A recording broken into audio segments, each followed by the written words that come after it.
How's it going, ladies and gentlemen? Welcome back to another episode of Vaughn Coleman Presents. Today we have a special episode, one that was a long time coming. And without further ado, ladies and gentlemen, please welcome Phill Diaz. How you doing, Phill? What's up? It's good to Wow. be here. Thanks for having me on, Vaughn. Of course, it's my pleasure. I'm glad I read your work. I'm glad I really I like the lost pages. Where did I put it? Can I put them back? Give me a second. My professionalism is showing.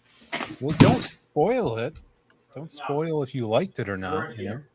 Never mind. Uh, I don't know where I put them, but the last pages, dude, was great. I liked the way you got into it, and we'll get into it first. But first, I wanted to ask.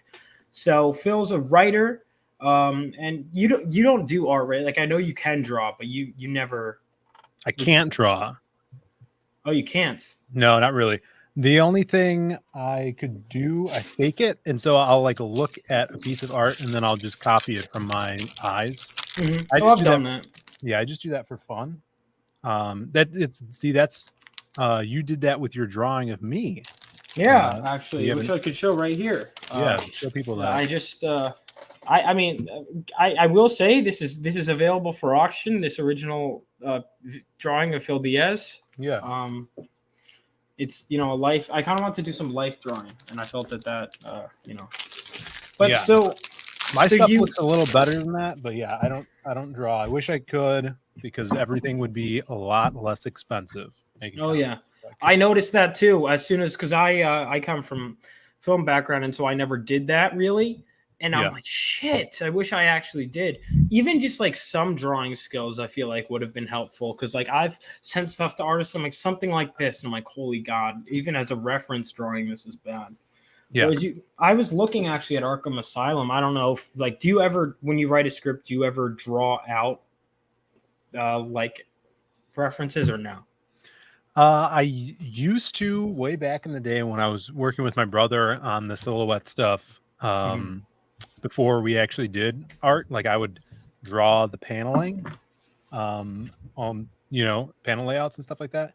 And then every so often, if I'm working with an artist that may not understand something, and they'll actually, like I've had some instances where they've asked me to draw it out, so I've done that with layouts, just really, poor stick figures or whatever. Oh, stick figures are fantastic. Yeah, they're general really shapes. helpful.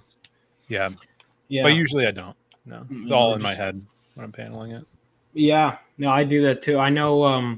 But so I wanted to ask, so you're a writer and everything. How'd you get started in comics? Like, what got you into comics to begin with, even as like just in general?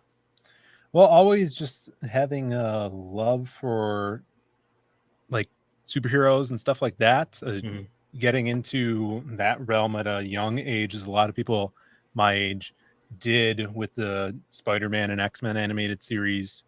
And then when I was older, the Justice League and Justice League Unlimited stuff, that stuff had a huge influence on me. Just like, the escapism of it, the awesome different characters and powers and stuff like that. I love character design. So that really motivates me to, write stories. And a lot of my stories are character driven stories. And then I was in college and I took some mythology classes and I'm like, oh, this is freaking awesome. Like I love storytelling. I love ancient mythology and wanted to go into teaching mythology for a little bit. And I'm like, oh, if I write comics, then that's, kind of creating your own mythology, which is, what I was into. So around that time, like right after high school, my brother and I started doing these comics, which were really crappy, but it's the first incarnation of the silhouette. But it wasn't with interior drawn art. It was my brother and I and our friends in front of green screens. Oh, wow. Taking pictures and then Branded would Photoshop it to make it look like a comic book. And this is what I was talking about, where I would do all the, like I would sketch the panels out. And when, how old were you when you made this, you said? So this was, we started like 2011, I want to say, with the first issue. So I don't know, I might have been like 18, 19. Oh, wow. like right out of high school. Is that available for purchase? No, I mean, we have a bunch of old copies. We actually sold these at like Wizard World Chicago in 2014. This is issue 2. There's a issue 3 that was never put together, but we have all the assets for it, like all the images and panels.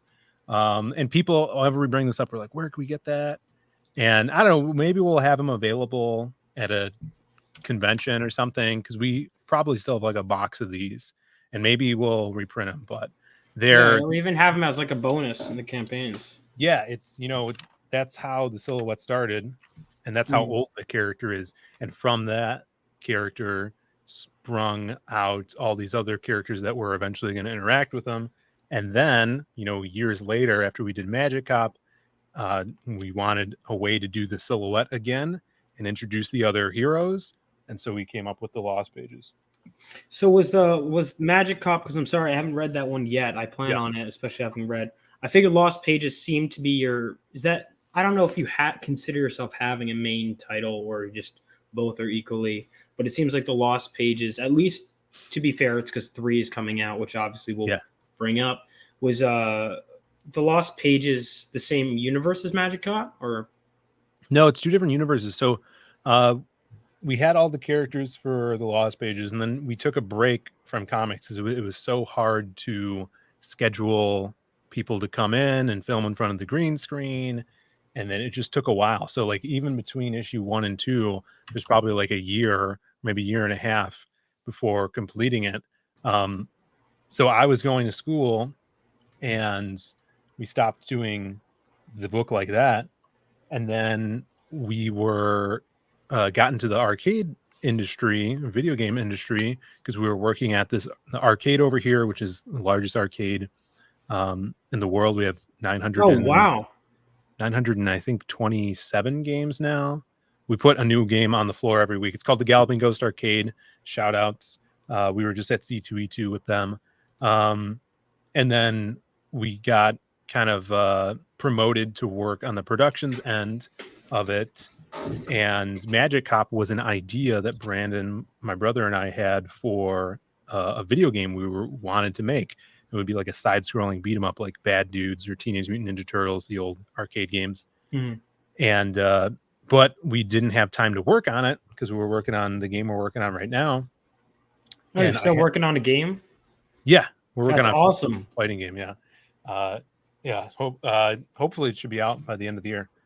But I'll have to go there when I'm in Chicago. Yeah, definitely.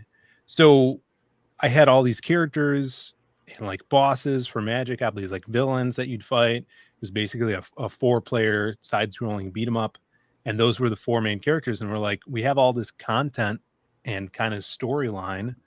Why don't we try to make it into a comic? And my brother's like, yeah, I'll try to draw it. So it was his first time drawing a comic, sequential art, and really anything like that.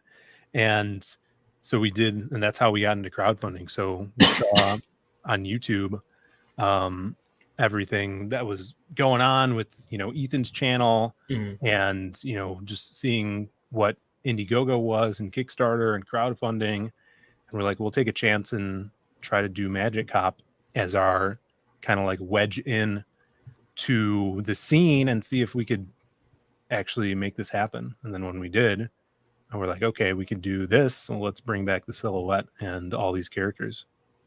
That's awesome. Yeah, Magic Cop. I mean, all that's really. So you took inspiration now from beat 'em ups for Magic Cop. What was your biggest inspiration for the Lost Pages? Man, it's everything. I mean, like if you've read it, and the first book contains 4 or 5 different heroes or characters. All those characters are obviously influenced by different things. So like, and that's why I kind of wanted to do it that way. So if you like any kind of action comic book, you'll have a character that you could kind of grab onto. So if you're into fantasy, Wild Card, he's the magic guy. If you're more into like the Frank Miller type stuff, definitely like the silhouette. So that's what I was gonna say. Was you inspired by Frank Miller? The silhouette, sure. I recognize immediately. I really like the way you wrote that too. Thanks, man. Yeah, so we really wanted to make that series something that any fan of comics could jump into and relate to and be like, oh, this reminds me of this, but it's new material, and just kind of stuff they're not doing anymore. So there's a lot of different stuff that I love in the Lost Pages. Yeah, I recognize that totally. I mean, that was one of the things, because I went in kind of blind, and I'm glad I did. It's funny. I mean, looking at it, I didn't realize that 2 was so much bigger than the first one. Because the first one has, in a way, and not like the second one, I actually liked that it was mostly focused than 1. But I also really liked the first one. I was like, that it was different artists, because I was wondering, I was like, wait, you get all these artists, but I'm like, are they all cover artists? And no, it's not. It's just like all these. I mean, it's just the amazing amount of different art styles it juggles between. Yeah. I think that's just crazy. I mean, I saw, obviously you're inspired. Yeah, Frank Miller, I saw. Did you have any favorite writers then growing up that inspired you? Yeah. So when I got into comics, like back when I was a real little kid, my dad would take us to like Wizard World Chicago, and I'd go through, the long boxes or whatever. And I liked like the goofy stuff. Like I loved Plastic Man when I was a kid, or like teams with like super colorful characters like Alpha Flight. Super into those guys. Really, you're into Alpha Flight? Yeah, I love. You're into it because I wouldn't expect those 2 characters. I guess in general, it's interesting. Yeah, no, I mean, and like as I grew up too, like in the cartoons, like for Justice League, loved the episode on Metamorpho. So I really got into You're like Metamorpho. stretchy guys. Yeah, that was super fun for me. Then when I really got into comics, like even just in high school, I had a buddy who actually follows us now, and still he backs our books, which is awesome. He got me into Batman, and he just gave me a list of all these Batman stuff I should read, whether it was Nightfall, Year One, the Tim Sale stuff with Long Halloween. Oh yeah. And this was around the time that Brian Azzarello's The Joker just came out. Oh, was that brand new at the time? I still haven't read that one. Yeah, it's awesome. So I was really into that. But as I've, expanded the stuff that I've read, I mean, Frank Miller is just a master. Like he has such a eclectic range of stories, but I also think he has some of the best work in his arsenal, Oh yeah. even just from a writing standpoint as well. Another one of my favorite runs is Alan Moore's Swamp Thing. I love what he did with that character, and his use of kind of some of the more magical side of DC. That stuff's really awesome. But then also getting into more of the pulp side of writing, I'm a huge fan of The Shadow, and I love stories and storytelling techniques that are very different from what people are used to. So like a pulp style story is very different than kind of like a 90s or 80s comic story. And I got a lot of vibes from Aaron Lopresti's Wraith of God. His book really screamed pulp to me. So I really love that kind of stuff too, because it's a lot of people nowadays aren't used to the twists that people were doing like in the 1930s in pulp stories. Yeah, I mean, that's one aspect of comics I still really want to get into, especially because most of it's public domain now, isn't it? I mean, yeah, it's so old, so a lot of it's going to be very soon. Like The Shadow, I think another 5 years or something. I know I just picked up in like the discount section, there was a Denny O'Neil Shadow story that I got that I haven't read yet. Yeah, those books are great. Yeah. Mike Kaluta did a lot of the best work on those art wise, but the cool thing about those stories is they're mostly self-contained, where you could just, like the one that you could read it and it's a full story, I mean, I really want to check out The Shadow. that and all that stuff too. But so Silhouette, I assume, was inspired in part by the Shadow. I saw some Batman in there. A lot of Yeah. it felt like being in black and white. I've seen the movie. I haven't read Sin City yet. It's definitely on my Oh list. yeah, Sin City is so But good, dude. I'm assuming that was an influence. Yeah. Yeah. A lot of early on, just conceptualizing the Silhouette. It was just my brother and I driving around, being like, "Oh, the Shadow's really cool. What if there was a character who was a guy, you know how the Shadow, he makes people think he looks like a shadow, right?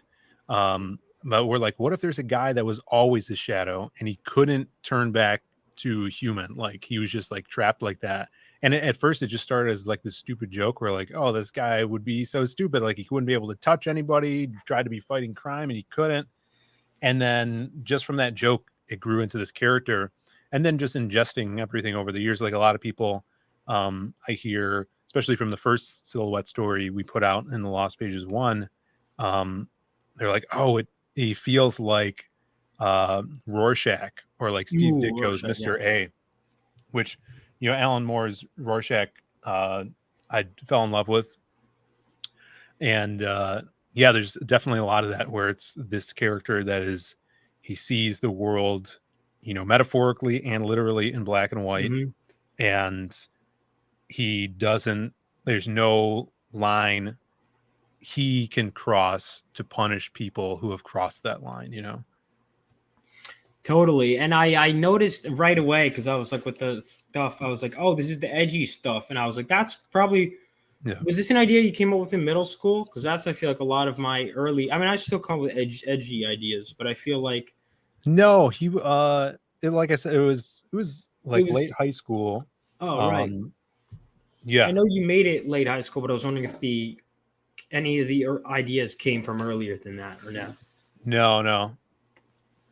Okay. Yeah. But because that definitely, that whole noir style, I mean, people associate it right with Frank Miller, but it was like you read it and there's tons of it throughout comic book history. I mean, in film history, I guess American history, really.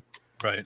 Even going back to the noir movies in, what was it, the 40s? I think it started, might have even started earlier, but at least the 40s. So those were really, I really liked that. And then you mentioned superheroes. So is Plastic Man still one of your favorites then? I mean, you know, he holds a special place in my heart. I just love his aesthetic. Like when I was growing up, I had the Alex Ross Plastic Man poster in my room. And I had that one and the Hawkman one. And I think the Atom is on the Hawkman one as well. Plastic Man's hilarious. And, you know, getting to know his backstory is cool because he was originally a criminal that basically got into an accident, and it, you know, some people tell differently, where sometimes his crime crew turned on him and left him to die, and he basically melted into this, you know, puddle of plastic, and now he uses his criminal wits to fight crime, which is kind of cool. I know even Ethan was a big fan. He wanted to do a story with Plastic Man at Right. DC. I would have And loved to have seen never that. took off. Yeah. And yeah, I mean, they did some cool stuff with him in the Injustice comics too. Like everyone was super afraid of him because he's basically indestructible. He can't die. Yeah, I mean, I haven't been into him a lot recently, but I haven't been into a lot of mainstream stuff recently. But I've always thought it was cool. He's fun. That's really cool. Yeah, I like a lot of that noir stuff, and then that superhero stuff I know you mentioned because I got into it too. So you got into superheroes like me through other media, then, right? Yeah, Like sure, you definitely. Yeah, the wanted cartoons more. and stuff. Yeah, video games and all that stuff. But it's awesome now because, like you were saying, there's so many people we worked with on the Lost Pages, especially that first project. And that was all because we knew so many and we met so many awesome people from us crowdfunding with Magic Cop, you know, and just meeting so many creators that wanted to make cool stuff. So we were able to hire them, you know. Absolutely. And one of the things that You mentioned also that you were into, speaking of Magic Cop, was video games. So do you still? I know you work in an arcade. Do you play ever like? Do you have any favorite games or anything you grew up with? Or Sure. I mean, this arcade has basically every arcade game, you could think of. And I really like. I mean, I used to play like Mortal Kombat oh yeah, competitively. oh Um, really? yeah, the arcade had a team that uh, they made basically around my buddies and myself, and then they would send us to tournaments like to Atlanta and Las Vegas every year and places. So that was super fun. You traveling with a bunch of guys and going to play video games, Mortal Kombat, and then in the Injustice games. Oh, So that was Injustice awesome. is great. And but like arcade games, I love Dragon's Lair. I don't know if you ever played that game. It's I've really seen like that's the one that has like all the animated cutscenes, doesn't it? Yeah, that's all cutscenes. Yeah, it's a Don Bluth animation. Oh, that's So cool. I got really good at that for a while. And then there's a similar game, um, like same premise of controlling the game where you have to react to the animations, but it's actually a hologram. It's called Time Traveler. It's in this big, like, refrigerator-esque machine, and there's a parabolic mirror inside of it with a TV screen that's casting it, and it makes a hologram in front of you. And you play this cowboy who's traveling through time to save a space princess or whatever. And I actually have the world record in that game. What game was this? This sounds really cool. I've never heard of it. It's called Sega's Hologram Time Traveler. I've never heard of that. That's really interesting. What was that for? That was an arcade game? Yeah, it's just a giant arcade cabinet. What Mortal Kombat did you play competitively? Because I had a roommate who played Smash competitively. I tried, but I just couldn't get that good at Mortal Kombat. But I would play, especially a lot of MKX and MK11. Yeah, it was MK9 you started with. Oh yeah, and then basically all of them until and then Injustice 2. I didn't really play MK11 because all the crowdfunding stuff picked up, so I didn't have time to practice. right. Who was your main then? I'm curious. Any main? Yeah, in MK9 I solely played Noob Saibot. Oh, I was gonna guess you a Melina guy, but Silhouette. Yeah, I see it. Noob, always Noob, and then in Injustice I played Lobo, of course. Oh, right, of course, yeah. Lobo and Shazam before Lobo came out. MKX, I played the new guy Kotal Khan. Really? He was awesome, yeah. And then Injustice 2, I played a little Dark Side, Swamp Thing, and Hellboy when Hellboy came out. That was cool. I played Black Canary was on main in Injustice 2. Really? Yeah, Black Canary. I was a big fan of Black Canary. I was pissed she wasn't in the first one. She's a pretty big DC character, but I guess they didn't put her. But I mean, I liked her. Liu Kang is my main in Mortal Kombat. I don't know. I like playing his main guy. He's cool. I like the whole Bruce Lee, thing. I don't know. Yeah. Yeah, he's cool. Yeah, I like that. He's one of my favorites. I mean, I like Kung Lao too. Those two a lot, but yeah, I have a bunch of them. It also, some of them, the way their game styles changes depends on the game. Like some characters I'll really like in one and some not the other. Yeah. So that's really cool. So Mortal Kombat was a favorite. You were into fighting games, and it just seems like everything. Did you play Mortal Kombat 9 first, or did you start playing at the arcade? What do you mean? Was your first Mortal Kombat like MK9, or were you first introduced to the arcade? Because it sounds like you were in the arcade a lot. Well, no, I mean, I used to play MK, 1 and 2 on the Sega Genesis. Oh, the Genesis. Yeah, when I was a kid. And then, I mean, we used to go to, there used to be another arcade when I was young called Leaps and Bounds. And I played the old arcade machines there. And I used to play a lot of Shaolin Monks when that came out, Mortal Kombat, Deception, and Armageddon. Yeah, I played all of them growing up. Yeah, I didn't start getting into it really until MK. I got technically, and I don't know if you'll hate me for this, MK versus DC was, I guess, oh yeah, my dude. first one. No, I remember getting that pissed off in the trailer because Batman was getting the shit beaten out of him in the trailer, and the fact they were putting this on television was upsetting to me. dude, when they were Midway, because before they were NetherRealm Studios, they They were were Midway, yeah. Midway Games, and then they went bankrupt, and Warner Brothers bought them after MKDC. So MKDC was their last game as Midway. I played the hell out of that game because that was like right when that might have been the first. No, I think Armageddon had Xbox Live capabilities, like you could play online. But I would play MKDC online all the time. I just use Green Lantern. I just hammer them over and over again. It makes me so mad. But yeah, I played the hell out, and and here's how long ago that was. MKDC Shazam was in it, but That's right. He was Captain Marvel. Captain Marvel, yeah. So I played the hell out of Captain Marvel. That must have confused so many people, like that didn't know anything about it too. Yeah, like, why is there a Captain Marvel in DC? Marvel. No, I mean that's who Captain Marvel was back then. Yeah, no, I know because I'm an actual fan, like unlike these normies, Phil, that we see so many of. Yeah, that's another thing too. What are they calling them in the movies now? Aren't they calling them like the Shazamily or some shit? No one's ever said that. You just made that up right now. No, I swear I've heard that somewhere. Shazamily. Well, all right, Phil. Then what do they call them? They call them Shazam. What do they call them? I saw the second movie. How was it? I haven't seen it. It was fine. I thought it was too dark visually. I don't know if it was the theater I was in. It was kind of hard to see the night scenes.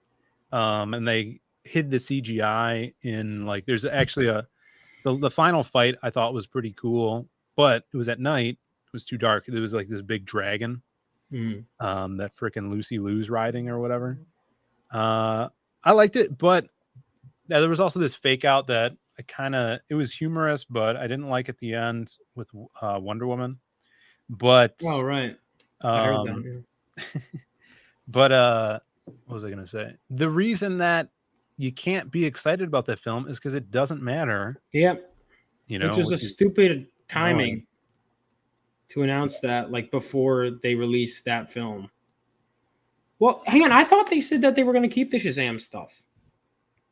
No, it's the last one. They're not doing any Black Adam stuff or anything. That was ridiculous that Black Adam and Shazam weren't connected. Like, what was the why? Well, that was the plan, right? The plan was they did Shazam 1 to introduce the character, then they were going to do Black Adam, and then I guess Shazam 2, and then Black Adam Shazam.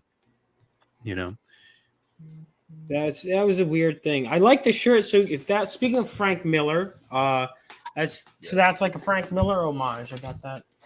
Yeah, I like it. Oh, I feel like he should have done the middle finger. I feel like that would have been almost more Lobo. Yeah. Who did that? Because that's not Bisley, right? That's someone else. No, this is just some fan made thing I found on TeePublic or whatever. That right here, baby. Yeah, I love that storyline too. That one's great. Yeah, Miller's Wolverine is awesome. So I'm gonna ask a question that I and probably everyone in the chat, but you never know. There could be someone who doesn't know about Phill Diaz. So Phill, who is your favorite artist? Like what kind of artist? What do you have? Hang on, are you into like classical painters or something? Like, are you into what rap artist you talking about? Well, I'll ask that. I'll ask that later. Who's your favorite comic book artist, Phill? Yeah, I mean, I guess it's got to be Simon Bisley. That's it. I met him this weekend, and that was really exciting. Yeah, how was that? Hey, what shirt are you wearing?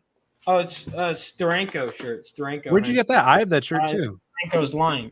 Where did you get it? I got it for free at a Steranko's museum that I went to last year. Yeah, this was free too. It was on his line. Steranko is the man. But back to the biz. We got to talk about Steranko too after this. Yeah, we do. I love Steranko, dude. That was one of my. He goes out of his way to make every fan interaction special. He's awesome. And he doesn't have to do that. But with this, I know you're a big fan of Bisley. So were you a big fan of Lobo then? because I know you keep Yeah. mentioning your things, and I was shocked that you didn't get to Lobo. Like, when did you become like, is Lobo one of your favorite characters? Oh yeah, for sure. I mean, he's awesome. He's kind of like everything that I feel like every guy wants to be, but society won't let them be. Right. Yeah. Yeah, Lobo. I mean, basically every story Simon's done with Lobo is awesome. Like, you know, is the first miniseries, Lobo's back. Um, you know, all the everything is just great. And it's not only Bisley, because you have the combo of like, it's always Keith Giffen and Alan Grant writing this stuff, which they bring such humor to, which I think is something that's very hard for me personally to write. Like, writing humor is so nerve-wracking because you don't know if it's going to land, right? Yeah, and if they don't laugh, it's just kind of like, right. And then you wait, and then it's in a comic book, which you only have so many pages, so many panels, so you're just wasted a joke somewhere. So I really, you know, I really love people that are just brave and have that courage just to write these jokes. Like a guy, Chimera, he has a series called SOS, and it's about these three brothers that I think they're from World War II, and they were infected with this virus. Now they're like super soldiers, and one of them is a demon, one of them's got electricity powers, and they're kind of like Lobo-esque, where they don't care. But the way Chimera writes this stuff is he just commits to a joke and he'll come back to it, and it's like, wow, this guy's got balls to just have a joke, you know, keep bringing it back for 2 pages. Like, I wouldn't be, you know, I wouldn't have the balls to do that. So reading those old Lobo stories, just awesome. And a lot of them, Keith Giffen was doing some rough layouts for, which you could see in like the background art of those panels. So cool, you know. Yeah. And yeah, I'm a big fan of that stuff. Like, and I really want to read it. Especially Bobby was showing me some of the pages, like the one where Lobo kicks the guy in the nuts so hard that his spine flies out. yes, and I was like, wow. And especially the way you describe Lobo sounds exactly like. It's no wonder why the character's not as big today. With you know, do they even have an ongoing series right now? No, the last thing that they did with him is they gave him a daughter named Crush. She started in the new Teen Titans series from a couple years ago, and then they gave Lobo a title, but it was called Crush and Lobo, and it was about his daughter who hates her. You know, I guess I don't know what the hell it was about, and then he was in the background there sometimes, you know. So not really doing anything with them. That's unfortunate. I'm not gatekeeping the chat. I just don't. Listen, I'm paying attention to Phill Diaz. All right, you know what I mean, guys. Like, I look at some of it, but I'm not going to interrupt. But hello, Alex. I know I love you guys in the chat. You're great. And speaking of which, let me make sure to get this link out in the chat. Look, it's Chimera. Chimera, yeah. Just talking about him. Oh, really? Yeah, that's Chimera. That's the guy whose his book is SOS. He actually had a Lobo cover before me. He had one on SOS Onslaught. I believe that was the Lobo cover or a Bisley cover. Sorry, Bisley cover. My bad. I mean, I get him mixed up because Lobo is Simon Bisley. Yeah, Simon Bisley had the jacket and everything. Yeah, he's Lobo, and that's the thing too. If you knew what Lobo looked like before 1991 when the Biz got to him, yeah, he looked so different. You know, Simon really made him the character he is now and the character that everyone remembers. Did Grant and Giffen create the character, or either of them, or no? Yeah, it was Giffen and Roger Slifer. I think that's how you pronounce his name. In a book called Omega Men, issue 3 is when he first appeared. He looked totally wacky, but he still was like this. In the lore, he was a really feared bounty hunter, like a really, really good bounty hunter. And then is insane. That explains it. He deserves it. Yeah, he does. Interior. I've watched him draw in action because he did a jam piece for Bobby, and he's able to draw so fast and so well. It's crazy. I saw that Batman piece was so cool. Here, you need to zoom in on that. You know how to zoom in on your computer? Figure it out. You have to go over there. Are you on a PC? Yeah. All right. Click on the window. Hold Control, and then scroll your wheel forward. Oh, I had no idea. There you go. What the hell? Thank you, Phil. No problem. This is what happens when I have only old people on my stream. I don't know this stuff. It's wise. I gotta blame everyone else for my shortcoming, Phil. It's really important. So we got should I play the trailer or? Yeah, sure. No. Are you fucking kidding me? I remember childhood. Oh my god, dude! We're gonna. Everybody's seen it already. Yeah, you know what? You guys can watch it with the link. That is, are you like of all times too? I've seen the trailer a million times. It's great. You just have to take my word for it, apparently. But so all this stuff. So we've got these covers, and this was a tough call choosing between the covers, man, because I really like, which is why, honestly, if don't make. I might even have to come back for the Biz one, especially after meeting him. But yes, you must. Oh, and this one, this is Shelby's, but this is a Biz homage. Yeah, that's a back. That's good. That's the back cover of the Bisley cover. Oh shit! So now you got to get it. I'll probably get that too because I'm not even a huge variant cover guy. That's a thing, but like this one is so I could tell because you have. What are you doing here with your zooming? I'm getting obsessed with it. Teach this guy and he takes over the world. I got obsessed with it. So that's the thing. So this is the first time we're ever doing a variant cover, and we have. I mean, I hung out with Biz last year at Chicago Fan Expo, and he's like, he loves the character Crimstone, and I've known people like Henry Bemis, met him in somewhere East Coast. I want to say Portland. And he got him to sign the Lost Pages 1 cover that he did for us. Kayla at last year at Wicked Comic Con, she got him to sign her Lost Pages 1.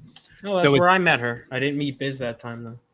Oh yeah. So it's awesome that when people bring him the book, it reminds him of it, and he's like, "Oh, I love the two characters. I want to do another piece for them."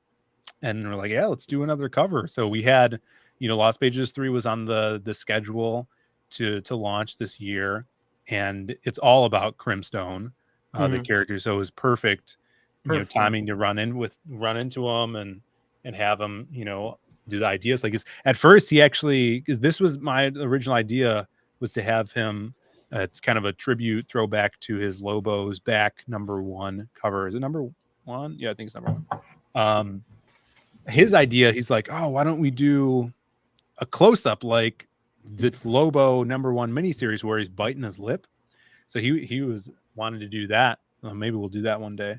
But yeah, this was perfect. Got Jazz there. It's got the vest. Little nod to Lobo. Yeah, I like it a lot, man. This is a really solid cover. And again, having met him and seeing this again now, like you said, yeah, part of me wishes, I don't want to say I regret it because I still love this cover. Oh, yeah. Part of me wishes I had gotten the Biz cover before I met Bisley. But yeah, dude, it's so, this cover's great too. I love all this detail. Dan Dahl, I had never heard of him before I saw in your stuff. And now it's like, I'm a big fan of his work. Yeah. He's like a guy that if DC knew what they were missing, they would be kicking themselves in the ass for not hiring this guy. I agree. He's one of those artists where I'm like, and you know what? He is going to get bigger because he's doing Lost Pages. Is he doing any interiors or no? Yeah. So he has the first 10 pages of this book.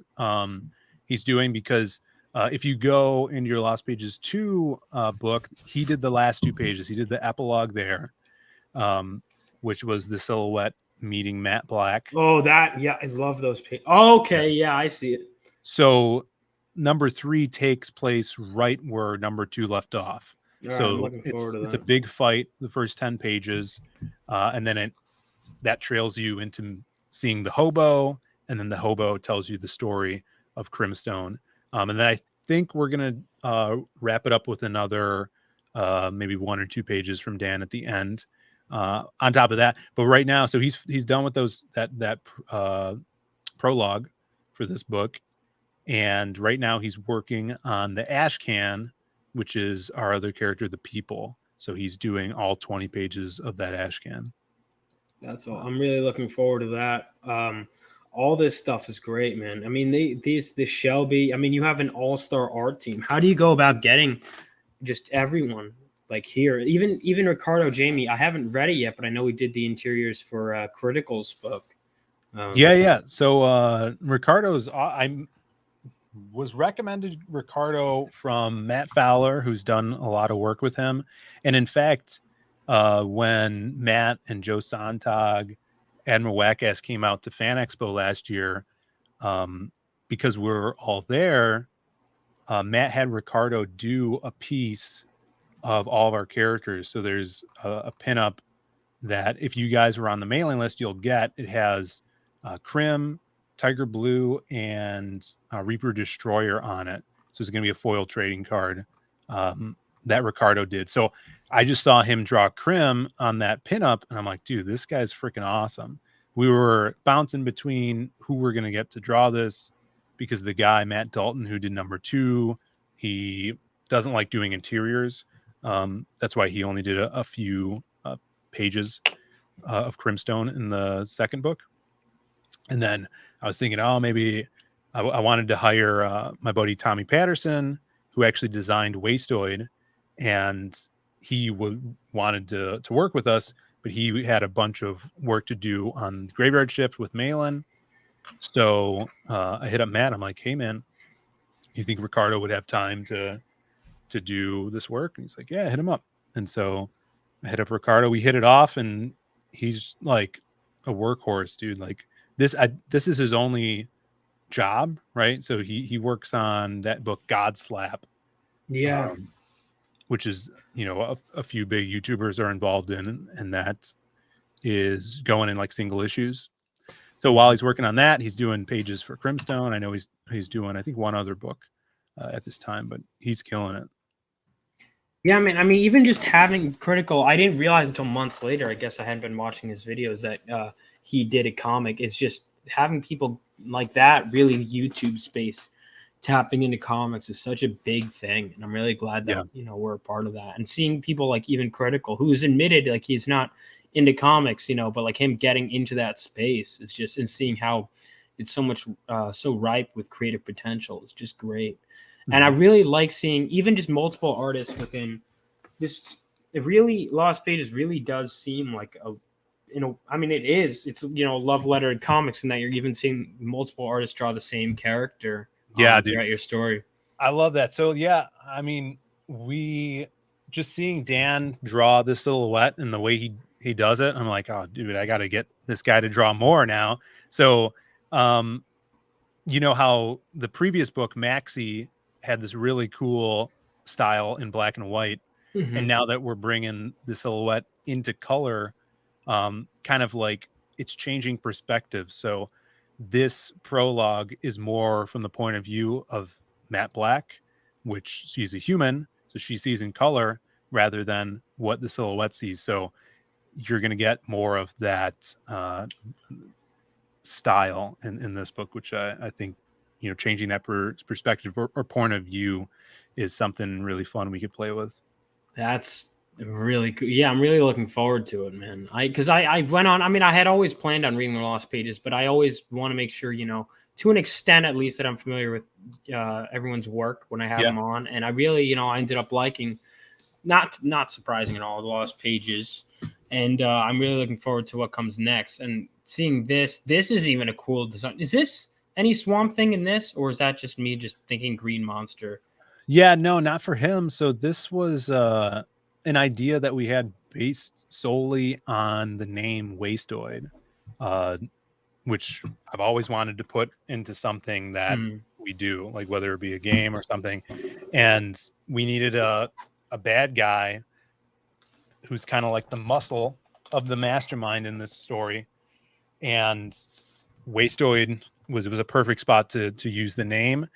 And then just from that, base his characteristics on just the sound of the name. So Tommy Patterson, who designed this character, all I said was, I want a character who looks like a nightmare. His name's Wastoid. I want his body to be like toxic waste, and where his teeth are, I want eyeballs, and where his eyes are, I want teeth. And he came up with this, and it's freaking awesome. You know, we kind of wanted him to be like, you know, if Krim is Venom, then Wastoid is Carnage. You know, have that very viscous flow to him. Yeah, I mean, I really like the look of this character, the flow. Yeah, the Carnage I totally see too, the symbiotes. And Wastoid, it almost reminds me of like a Ninja Turtles villain name too. Sure.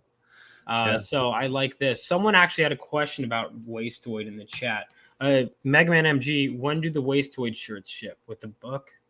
Oh yeah. Well, they will ship probably at the time we start shipping the books, but they'll actually ship separate from them. Because we have to order, we're making them ourselves, so we have to order the screens, and then we're going to screen print them all in-house, and they'll show up in a nice little, you know, plastic mailer or whatever.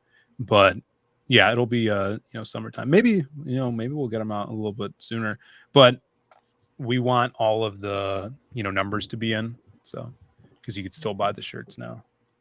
And how long is this in demand going to be up for? It'll be up until we ship out. So we usually leave our stuff out until everything's ready and we're going to print and we start shipping out, and even a little bit after we start shipping, because what we've noticed, once people online see that the books are going out, then they'll start backing, because, you know, they know that they're going to get it right away.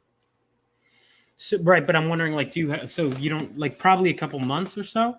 Yeah, so we're scheduled to ship in, I think, August or September, so it'll be in demand through that time.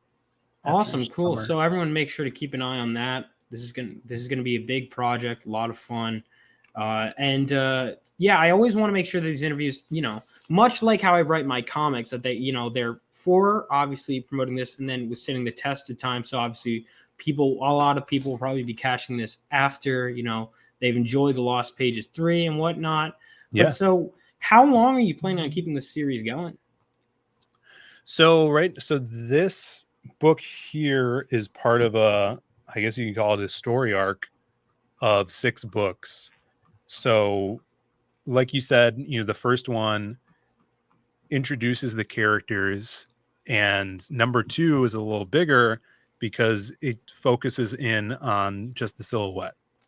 So that one, you enter the story with Crimstone, you meet the hobo, and then the hobo tells you the story about the silhouette. So that's kind of the formula we're going forward with. So, and now this one, you get into the story with the silhouette, you meet the hobo, and the hobo tells the story about Crimstone.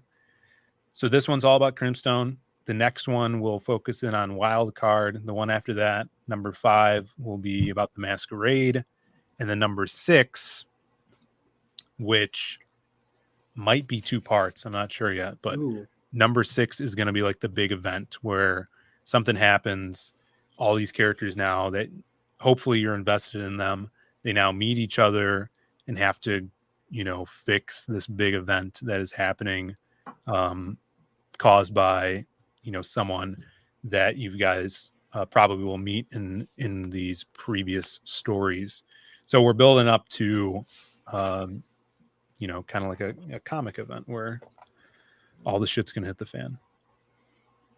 All right, I'm really looking forward to that. I'm sure people in the chat are too. One of the things that's really cool. So I realized that we've talked about the Lost Pages so much, but for those of you that have never heard of the Lost Pages, what exactly is the Lost Pages about? So basically it's our universe of heroes that we're building, and the premise of it is you have this hobo, the homeless man, who has this magical book that chronicles time and stories, and he is telling these stories about these heroes that live in one world throughout time, from different time frames in different parts of the world, that are going to eventually come together to save the world. And if you guys, like we said, like different types of kind of action comics, there's someone in here for you, whether it be fantasy or vigilante, supernatural stuff, more urban street level characters, like our character, the People, who our Ashcan is all about. And yeah, we're going to build up to a big, climax, and just bringing back stuff that I love from comics. Looking forward to that. That's going to be a lot of fun. This whole thing. So it really feels like a love letter to just, I mean, I was through so many different things. I was like, oh, that's Golden Age. Like, I'm sorry, his name was it Cavalier? Like he The strikes Masquerade. me. Masquerade. I'm sorry, my mistake. Cavaliers was he? There's a character called Cavalier. I think he might be one of the. Anyway, Masquerade. He strikes me as like a lot like Zorro, or like he's written like those Golden Age kind of characters. Also, Phill, I will say you got bars in your writings. I noticed that. You have a lot of rhyming. Thanks, yeah, so I mean, that's kind of inspired by some of the stuff I love Alan Moore did with Etrigan the Demon and Swamp Thing. He made this character who would rhyme all the time, and I really love that. They kept that through the Justice League cartoons as well, pretty sure. And the Masquerade, it's funny because I guess visually the silhouette is inspired by the shadow, but down to the kind of core of the character and storytelling wise, the Masquerade is more of our shadow type pulp character. He's based in the 1930s. He mocks his enemies. He's taken down crime bosses and mobsters in Chicago, and he's got the big hat. He's swashbuckling, so he's more of our pulp character. And to mock his enemies, he speaks in Shakespearean iambic pentameter. He's probably one of the most important characters in the series. We'll see him again, and if you read The Lost Pages 2, you saw him in a dream that the Silhouette had. So all of that is kind of like a subplot that's leading up to something. He's a master of disguise, like the Shadow as well. He's kind of like a secret fan favorite. I've had so many people come to me and it's like, oh, we need more Masquerade. And, like all this Shant, even like Vanessa, who's in the chat all the time. She loves that character because there's kind of like a suave, romantic side to the character as well. So I can't wait. I'm sad that I have to wait to book 5 to, flesh more of that old timey 1930s side of the writing. But yeah, he's super fun. Yeah, so your characters are all inhabiting the same universe then, but just at different times and places. And the Lost Pages itself, because it's kind of explained in the book, but it's not entirely, from what I understand, like clear, right? It's like a history, basically, is what the Lost Pages are that he's telling. But there seems to be more to the book than. Yeah. I mean, there's a lot to it because at the end of the first one, someone tries to read it and then turns into this demon thing at the end. So it's seemingly that no one's allowed to read it except for the hobo. And, really in the future stories playing into or exploring what the book actually means and how important it is to this world. Really excited to explore that stuff. Yeah, I'm excited to read it. And you mentioned even Shakespearean stuff. So you pull then do you study that a lot, or do you pull from a lot of different mediums, when you write outside of comics? And Sure. Yeah. I mean, in the first Lost Pages story, we had the wild card story, which was all a poem that I wrote a long time ago about sirens. So that's kind of based around that. I love poetry. Like that's kind of how I got into writing in general. Oh, really? And the Lost Pages 2, the hobo starts the Silhouette story by reciting Edgar Allan Poe poem called El Dorado, which is one of my favorites. Mm-hmm. The Masquerade, like iambic pentameter, is a metric style of writing.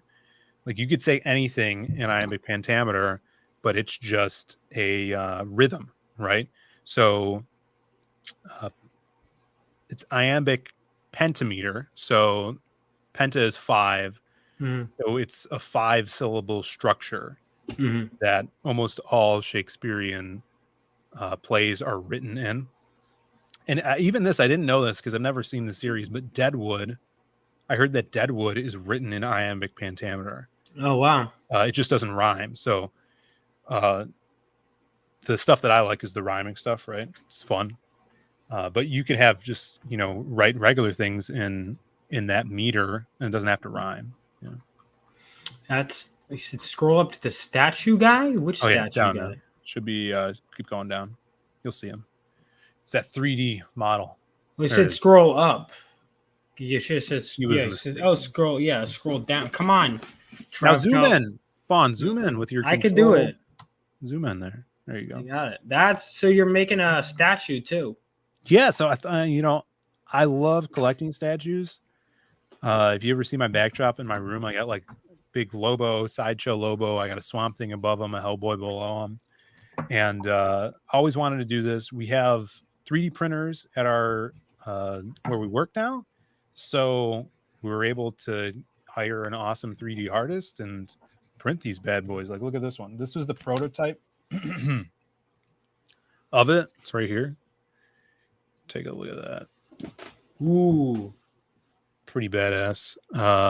You can see you'd see the veins sculpted on his arm.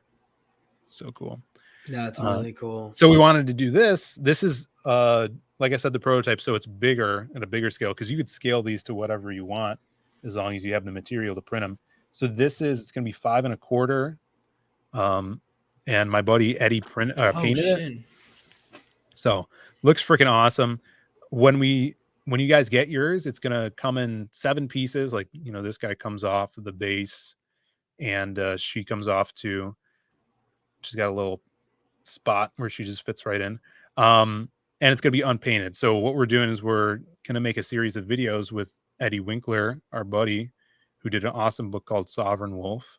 And he's going to show you guys how to put it together, what to buy, and if you want to paint them too, show you how to paint them. That's dope. So you can get a painted or an unpainted, or it's just always unpainted, but we implore you guys to paint it yourself. Well, we might, I don't know, maybe later on our website, if Eddie does some for us, we might give a painted one away. We're actually doing a fan art contest right now, and the person that wins the fan art contest wins a painted version of one of these statues. That's it. And you can add them on to your book or whatever.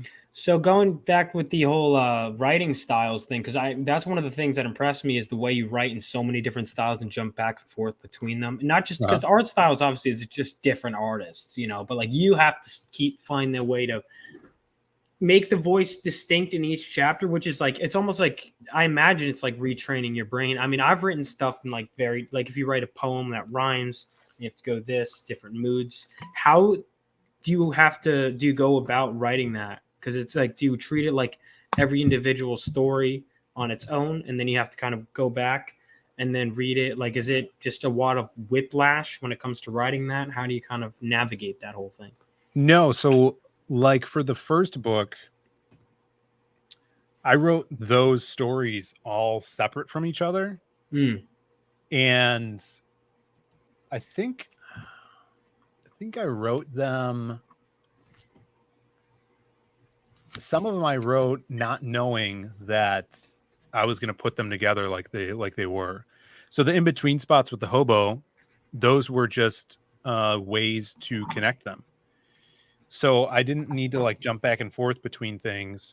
And when I write too, like with this new book, The Lost Pages 3, I have a script that's just for Dan to go off of because it's just the silhouette part of the story. Mm-hmm. And then I have, that's 10 pages. And then I have the, 72 pages that Ricardo goes off of, and they don't ever see the other script, so they don't know, and they don't have to worry about what's going on in the other parts of the story. They just can focus on that, and it helps me too, so I don't have to worry about anything. And if there's going to be a transition, then I'll just write it in, so it fades and transitions together. It feels almost like Phill feels like kind of you're showing off in a good way with all the different. Oh yeah, I could write like this or like this. It's kind of like well, that was a big, I don't know, kind of talking point when I was pitching the first Lost Pages books, where because they are different genres, it's kind of an exercise for myself to, all right, could I write like this? Could I write in this genre? I don't think you have the book, but with the first project, there was a supplemental book called but I'm definitely going to get it. Yeah, The Myths of the Lost Pages.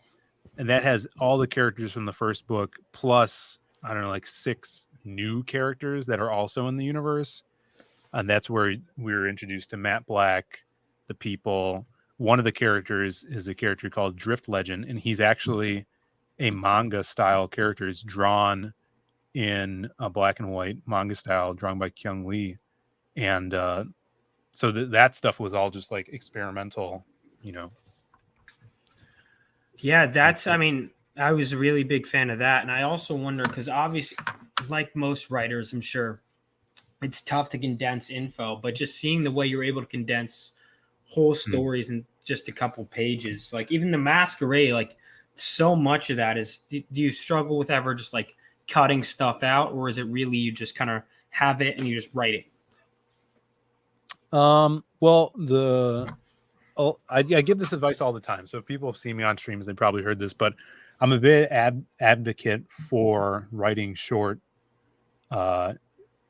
stories, even 4-page short stories like comics. That supplemental book that I was talking about, all the stories in there are 4 pages, and they're like little vignettes introducing the character. So that really helps you with your pacing, so you don't have to cut stuff out for space. It's always good if you're going to cut stuff out, do it for editing's sake. Cut stuff you don't need. It's sometimes taking a step back from the work and coming back to it and being like, oh, we don't really need this scene. It doesn't teach us about the character or further anything. That stuff's okay, but you should be able to make it work with the page count that you want to hit. Like in this book, The Lost Pages 3, I actually added pages.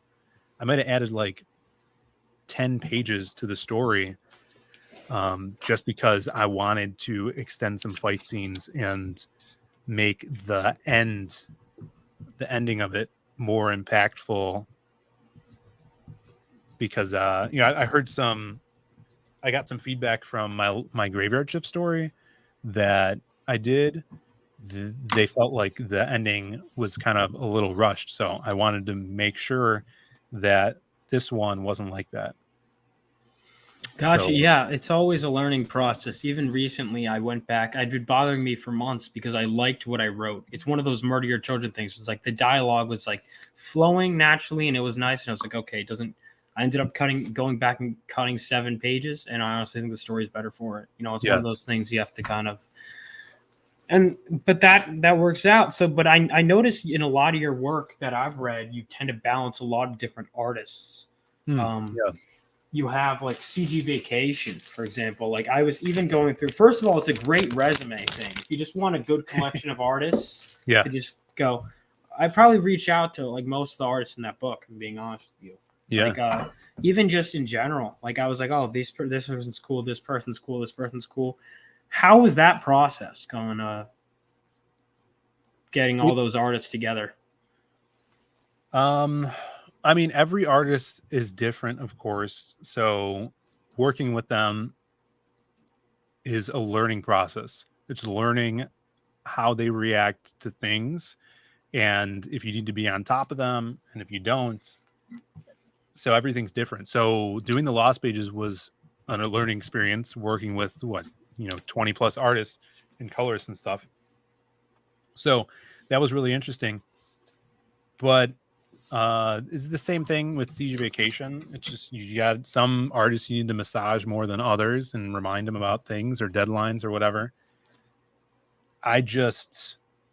And only maybe 2 artists were a real pain to get stuff from. Sometimes they'll ghost you and you don't hear from them for a while.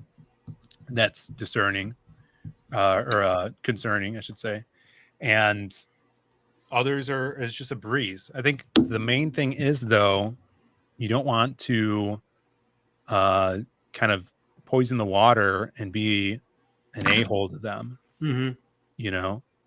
because especially over here in the indie sphere in CG, all these artists know each other. They all talk to each other, so if you're being one way to them or, being up their ass about something, is just be as professional as you can. Yeah. And my thing is like with guys like Dan Dahl, Joe Ball, Alan Alonso, who I work with a bunch. I'm just like a pretty even-keeled, optimistic guy, and it's just come to a point where like, oh, we're buddies now.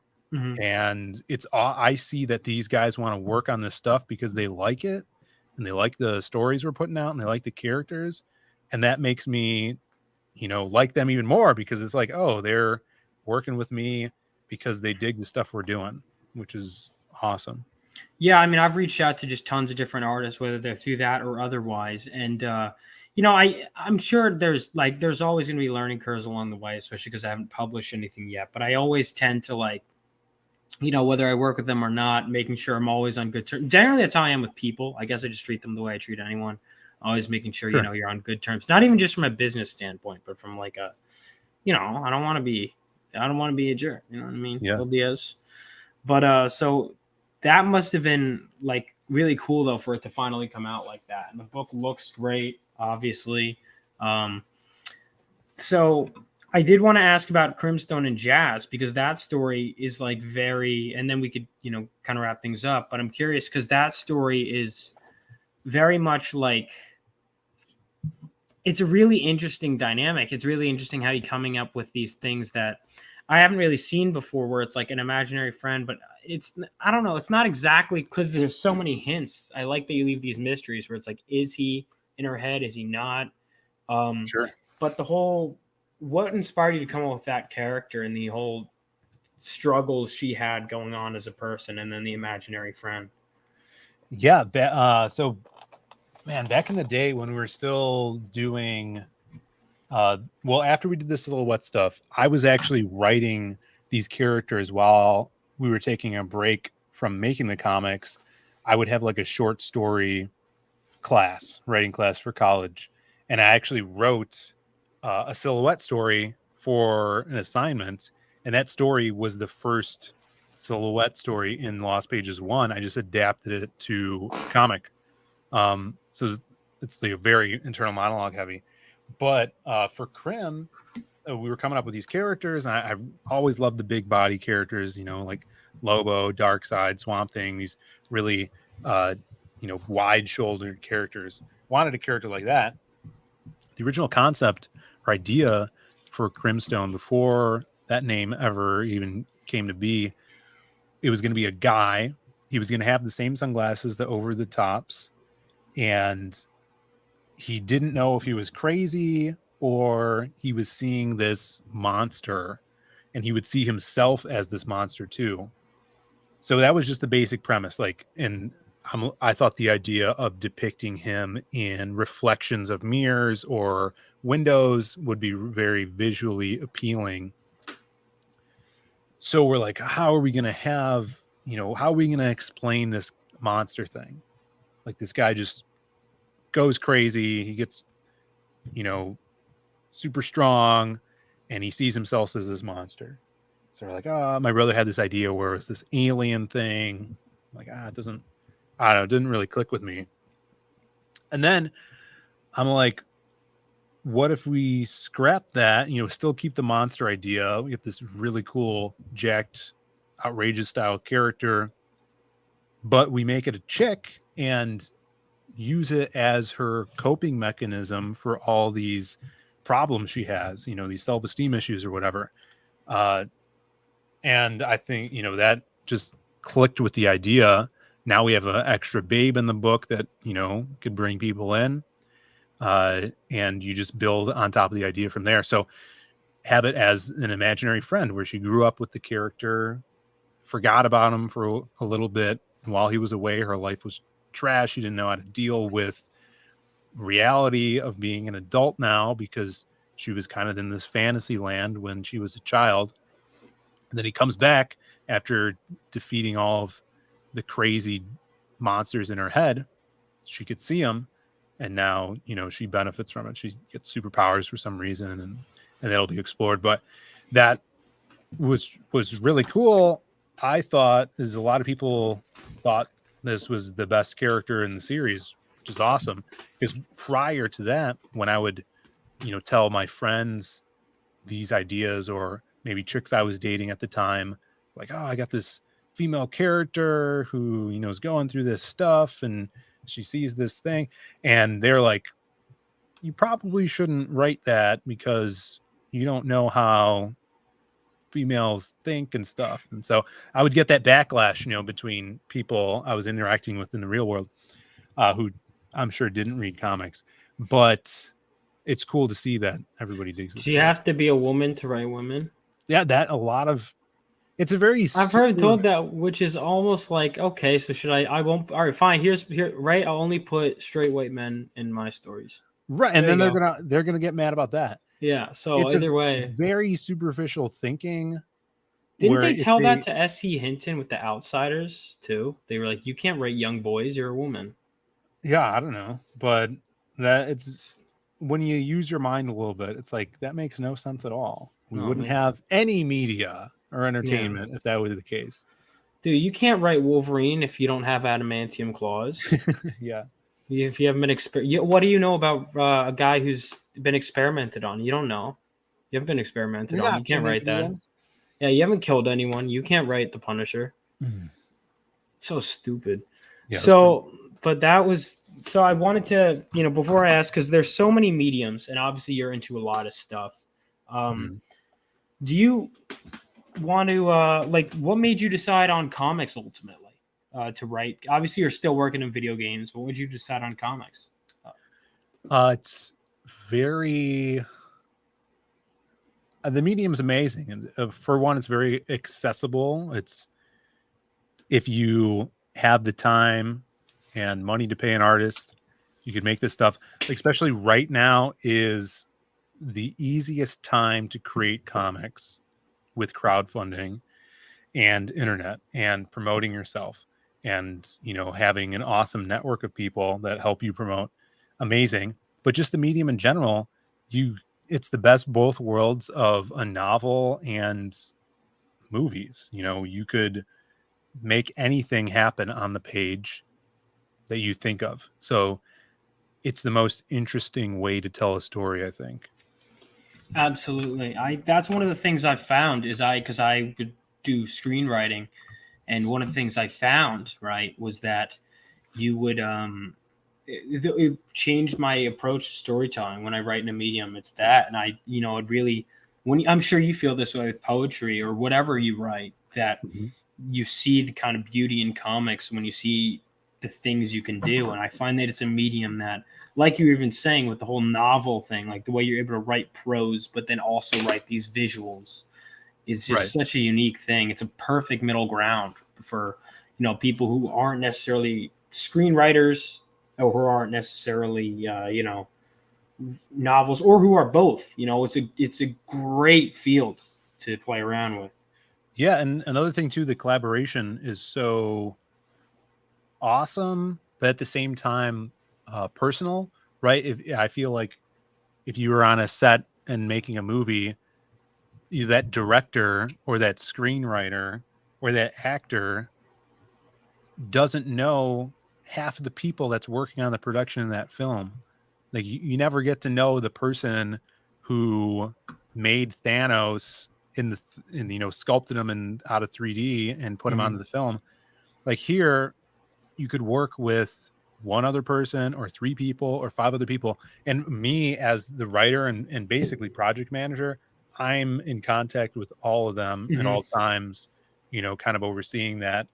So that's really cool because you build kind of this familial aspect when you're working on a comic with someone. It's like, oh man, we did that. That's awesome.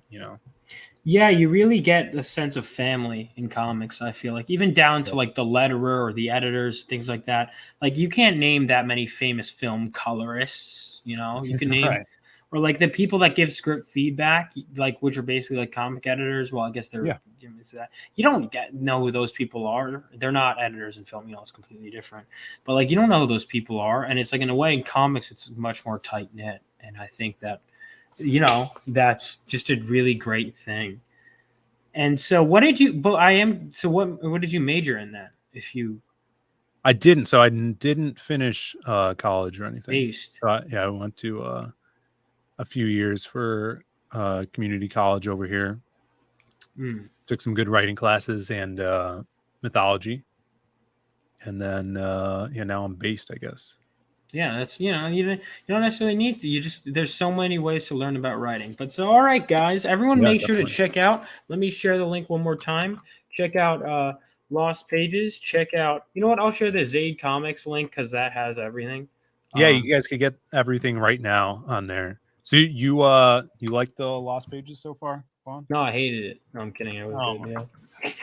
I'm kidding. It was good. No, Phil, it was very good. I did like it. But yeah, it was a lot of. This is a great one.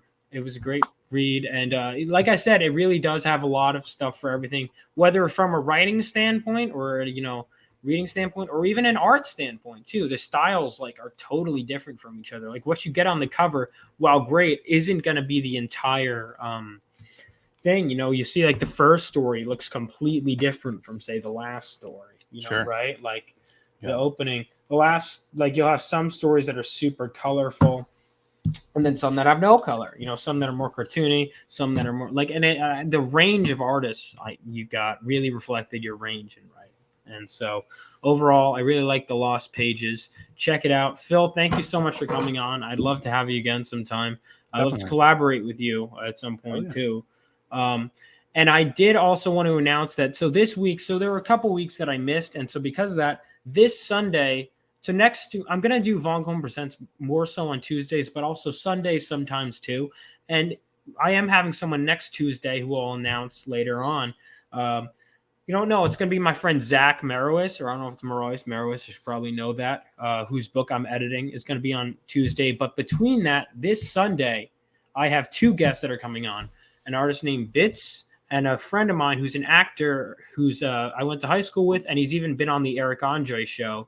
He is going to be here on my show on Sunday. So make sure to tune in Sunday for 2 episodes of Vaughn Coleman Presents, and be back next Tuesday for yet another episode. So until next time, we'll see you guys. Make sure to check out Phil's work and stay awesome. And like and subscribe if you haven't already for more content like this. See you guys. See ya.